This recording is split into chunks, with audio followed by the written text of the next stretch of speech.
In today's video, I'm going to teach you how to use Zapier interfaces. If you're new to this platform, it can feel a bit overwhelming, but don't worry.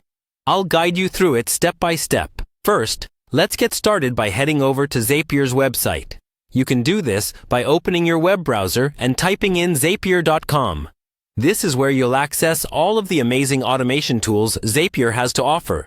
Tools that make life just a little bit easier by automating routine tasks. Once the web page loads, you're greeted with a user-friendly interface designed to streamline everything you need for creating automated workflows, also known as Zaps. Now, in the top right corner, you'll see the button to log in. Click on that. If you don't already have an account, you might need to sign up, which is easy and quick. You'll probably use either your email or a social media account to do so. Once you're logged in, you'll find yourself at the Zapier home. This is your hub, where you have a bird's-eye view of all your Zaps, connections, and other features you might want to explore later.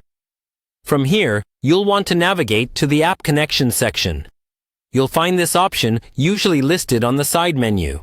App Connections is crucial because it allows you to link different applications together to create powerful, automated workflows. Essentially, it's the connective tissue that Zapier uses to make your life easier. Once you're in this section, take a moment to look around and familiarize yourself if you haven't been here before. Now, the next step is to click on Interfaces. This brings you to a new world of possibilities known as Zapier interfaces, which is a relatively recent addition to the platform.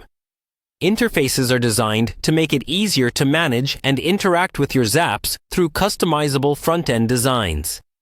Essentially, they allow you to create a more user-friendly and visually appealing way to interact with the workflows you've set up. As you explore interfaces, you'll find numerous options to customize how your Zaps appear and function.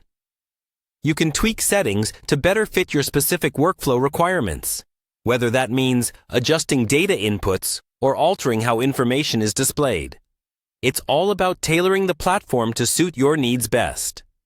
Interfaces empower you to not only automate, but also optimize, making it invaluable for both beginners and seasoned Zapier users alike. And there you have it, a quick and easy guide to getting started with Zapier interfaces. Dive in and explore its full potential to streamline your tasks and boost productivity. Thanks for watching, and happy automating!